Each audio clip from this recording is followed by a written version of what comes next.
ایسے لوگ بھی ہیں جو یہ کہتے ہیں کہ اللہ تبارک و تعالیٰ کا وجود ہی نہیں ہے۔ تو امام اعظم کا ایک دہریے کے ساتھ مناظرہ ہوا۔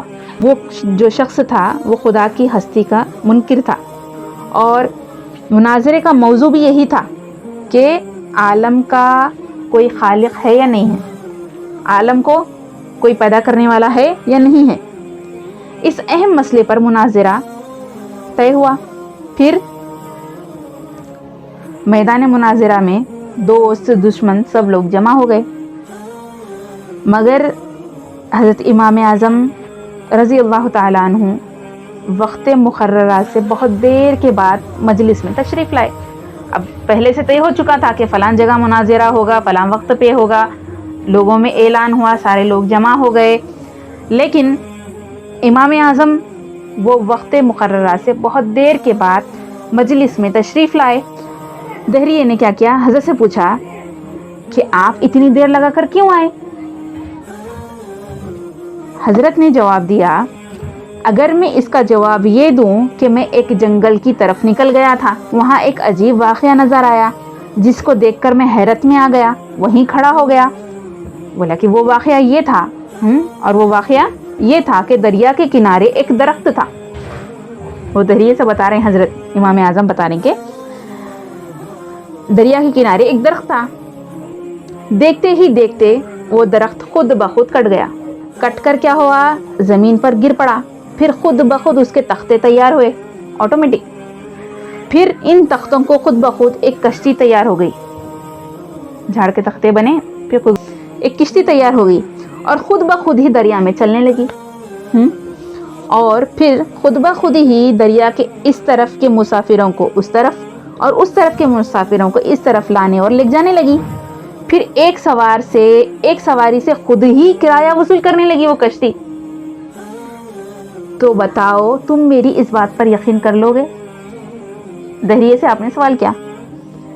دہریے نے یہ سن کر ایک زوردار خحقہ لگایا، بات تو خحقہ لگانے والی ہی ہے نہیں، خحقہ لگایا اور کہا، آپ جیسا بزرگ اور بڑا امام ایسا جھوٹ بولے تو بہت بہت تعجب ہے۔ بھلا یہ کام کہیں خود بخود ہو سکتے ہیں؟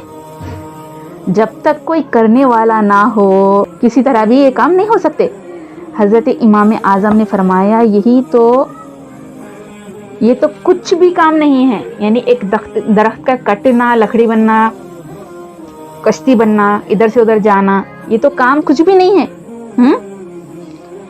تمہارے نزدیک تو اس سے بھی زیادہ بڑے بڑے عالیشان کام خود بخود بغیر کسی کرنے والے کے تیار ہو رہے ہیں۔ یہ زمین، یہ آسمان، یہ چاند، یہ سورج، یہ تارے، یہ باغات، یہ صدہا قسم کے رنگین پھول، شیرین پھل، یہ پہاڑ، یہ چوپائے، یہ انسان اور یہ ساری مخلوقات، ساری خدائی بغیر بنانے والے کے تیار ہو گئی ہے۔ دہریے کے نزدیک اگر ایک کشتی کا بغیر کسی بنانے والے کے خود بخود بن جانا جھوٹ ہے، اب انہیں جھوٹے بولا تھا، تو وہی بول رہے ہیں کہ جب ایک کشتی کا بغیر خود بخود بنانے والے کے بن جانا جھوٹ ہے، تو ساری کائنات کا بغیر بنانے والے کے بن جانا اس سے بھی زیادہ بڑا جھوٹ ہے کیا نہیں؟